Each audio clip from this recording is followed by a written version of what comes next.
Hello, my name is Honey. I live in Toronto, Ontario, Canada. I'm considered a song poet. Basically, that means I'm a singer who started to write her own songs, and in the process of doing that, my lyrics were noticed, and so I was encouraged to get more and more into poetry, and so I developed a poetic outlook on life. I still consider myself a songwriter, absolutely, and particularly a singer, but now I've been dubbed by Stella of the amazing Stellar Poetry Festival, the late Stella, in Oshawa, and she called me a song poet because I use both singing, music, and poetry as a tool of getting my point across. So, okay, so that's what I do for work, for fun. Sometimes I say that I'm the most boring person that I know, but I do like to go to movies, I do like to travel, I do like to have little adventures here and there. For fun, I do a community cooking course. That's a lot of fun for me. And of course, I sing. What more fun can be than singing with other people, singing by myself? So basically, in a nutshell, that is what I do for fun that I'm going to share. Anyway, so my professional journey. That's an interesting thought because I come from a background where there were expectations of me. Being on stage was not one of them. However, I just couldn't keep quiet. I'm an only child. My parents were older, and so the radio became a very good friend to me. And the songs that I like, I learned. The earliest song that I remember learning, I was very young, maybe 2 or 3, was called On Top of Old Smoky.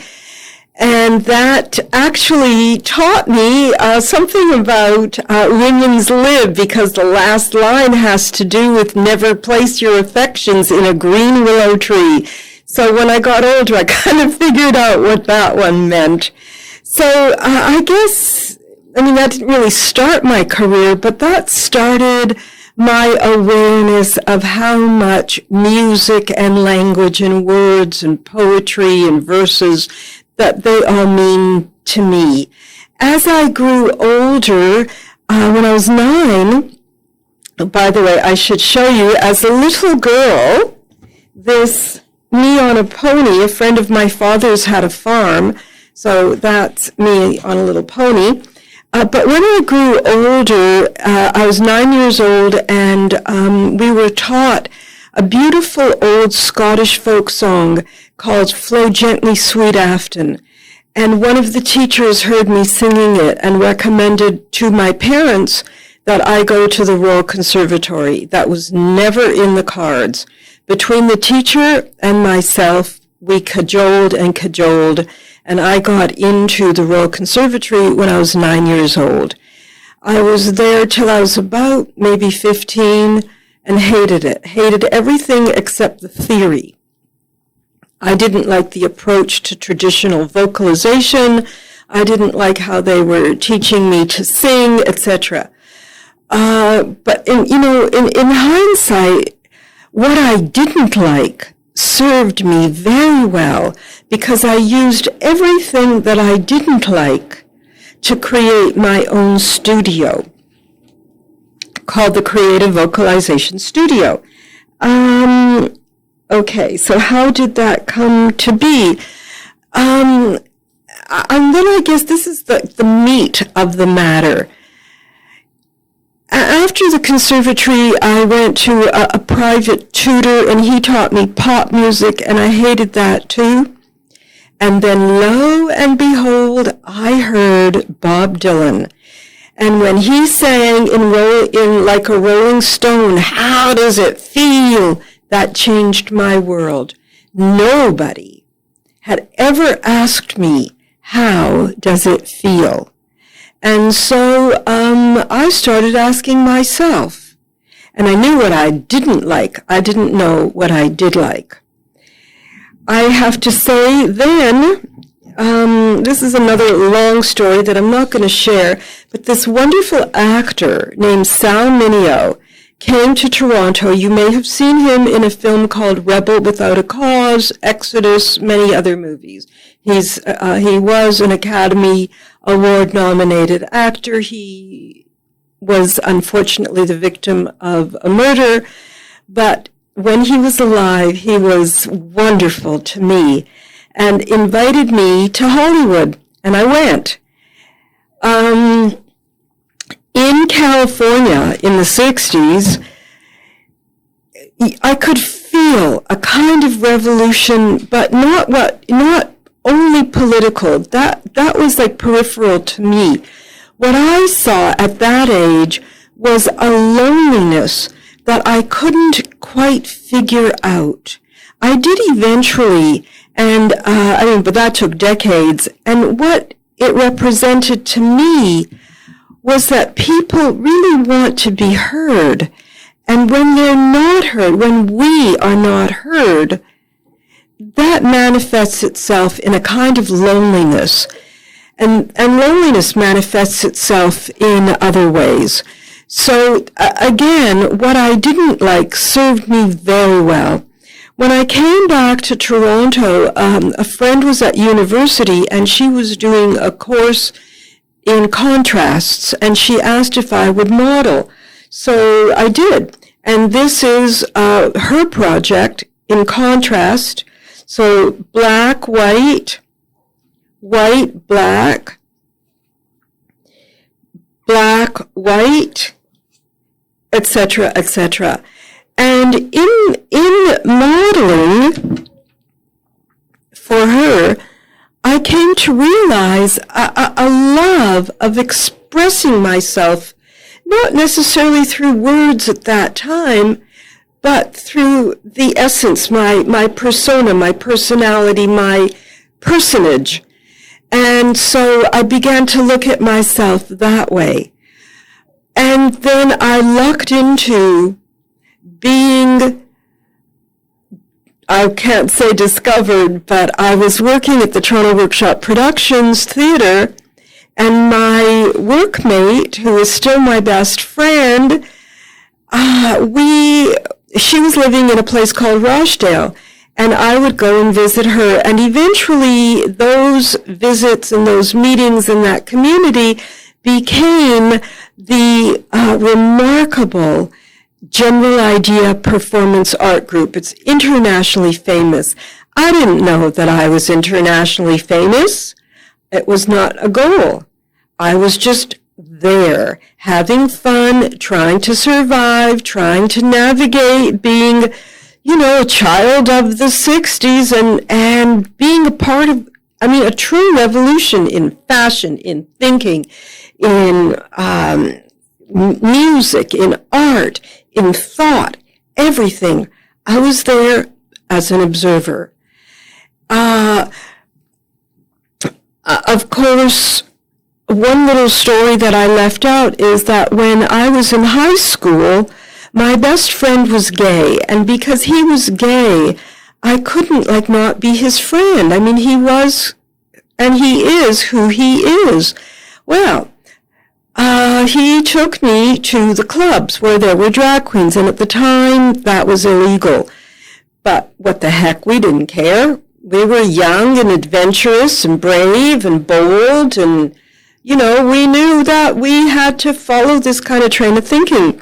And because somebody said that I could sing and that I had a good speaking voice, one of the drag queens asked me to do a recording, and I said yes. So, at my high school, one day, a limousine came, picked me up after school. It was very, very, for me, it was scary to be picked up by a limousine with all my peers in quotes, looking. And I went and I did this recording in a studio on Yonge Street, and I loved the whole experience. So that's just an aside. That's just me going off on a tangent. But the main thing is, after general idea, very slowly I began to notice something wasn't right.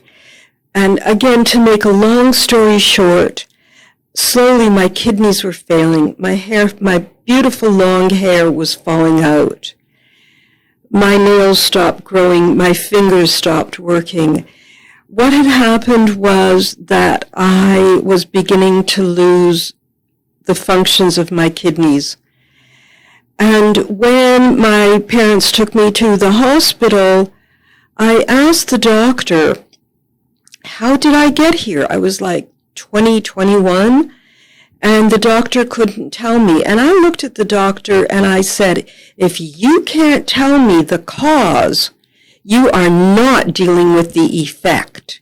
And he said, what do you mean? I said, I'm leaving. I need to know why I'm here. And he said, no, you need to have dialysis. And I went, no, you're not touching me until you can tell me why. And I said, where's my father? And he said, he's in the waiting room. And I literally crawled out on all fours. My father helped me up, took me home. We didn't know what to do. But I was really lucky. I mean, in retrospect, I think I've always had some kind of angel with me. And one of my coworkers told me about a chiropractor named David Drum. And I went to Dr. Drum, and he wouldn't touch me because the kidneys were protruding in my back. But he sent me to a holistic practitioner, and she really got the ball going. She talked to me about toxicity. But ultimately, another holistic practitioner told me the way I think has an effect on how I behave. And that jarred me. That really resonated because I was hot all the time. I was regaling against injustice. I hated things that weren't on the up and up. I hated people who didn't do what they say we're going to do. I hated the whole war in Vietnam. I was just unhappy and didn't know what to do and became desolate. And then my body started imploding. And I have to honestly say that started me on the best journey ever. Again, an angel appeared. The late jazz musician Don Cherry was in Toronto, and one of my friends, he was hanging out with one of my friends, and my friend brought him to my sick bed. And we started talking music. I was dying. Literally, I was down to like 90 pounds or something. I looked like a Holocaust survivor. And Don Cherry just talked to me and gave me hope. And my friend said, don't think about anything other than getting a book. I said, what are you talking about, a book? He said, collect all your stuff and make it into a book. He meant an LP. Well, I did. When I had the energy, which wasn't often in those days, I rented a studio, I hired musicians, and I recorded the most awful music you could ever hear in your life. But it got me up and it got me thinking. And cable TV was in its very early stages. And another angel said to me, why don't you host a cable TV show? Now here I am, on the one hand, dying. And on the other hand, somebody said, why don't you host a cable TV show? And I went, why don't I? And I did. And it was, eventually that studio became Rogers. And it was called Community Access Cable. And I stopped thinking about being sick. Not that had ended, but it started to transform. And again, somebody talked to me about teaching and took me to the Skills Exchange and helped me create what has become the Creative Vocalization Studio. So everything adverse, everything that had rejected me, every person who told me I couldn't sing, that I was singing off key, everything like that, as far as I was concerned, was fodder for my approach to vocalization. And whenever I had the opportunity, through the skills exchange, I taught. Somebody looked at my approach and said, we'd like to invite you to U of T, to the music department. I went, okay. And there I was. And we called my course An Introduction to Scat Singing. But I knew creative vocalization was improvisation. You could hear it, not just in jazz, but in the synagogues, in any kind of what so-called primitive music. It was the music of the spirit, and that's what I was tapping into. This is actually what I looked like in those days. My father was being honored because he was the last person in the city of Toronto to deliver milk with the horse and wagon. So he was being honored, and he wouldn't go to the Star without me. So we went on a day that I could go, and this resulted. So anyway, I digress again. So in the process of me creating my studio, a very wonderful thing happened. I was awarded money to do a recording of my approach to vocalization, which was poetry, it was singing poetry, it was the interpretation of poetry, and it was my thoughts. And my first thought was, what is this a prelude to? And then I would just stand in the middle of a gallery and vocalize. And I thought, well, I'm going to do it in a gallery, I'm going to do it in a studio. That became an LP. That LP got me an invitation to the Carnegie Recital Hall. Every achievement that I have done has been one step of adversity, challenge, health challenges, criticisms, which are the most interesting challenges. But I wouldn't give in. I didn't come that far dealing with a life-threatening disease to be stopped. And furthermore, I had this belief system within me that said, you were put on this earth for a purpose. And you're not going to figure out that purpose if you stop. So just keep going. And quite simply, I mean, you can imagine what I said to all my critics is just, take your criticism and take it somewhere else. Anyway, okay, so that was primarily a lot of stuff that inspired me. My resilience. So in the process of doing my recording, I heard a jazz drummer in New York City. I figured if I was going to die, I was going to die doing stuff that was important to me. And with the money that I had won to do this recording, I went to New York and I met a jazz drummer, Chris Henderson. And this becomes a little bit personal, but Chris told me that I could get anything I wanted if I chanted Nam-myoho Renge-kyo. And I thought that was crazy. But Chris was insistent, and it didn't cost anything. Later, decades later, I learned that that's what Tina Turner did to get away from Ike Turner, and that's what Herbie Hancock does. And I thought, well, if they can do it, so can I. So I started chanting. I still do. It's 46 years later. But anyway, that really kept me going because the primary basis of that teaching is for personal happiness. And when I asked the doctor years before why I was so sick and they couldn't answer me, when I asked the teachers who were teaching me about Nam-myoho Renge-kyo why I got so sick, they explained to me in terms of karma, the law of cause and effect, that I was dealing with effects of past causes.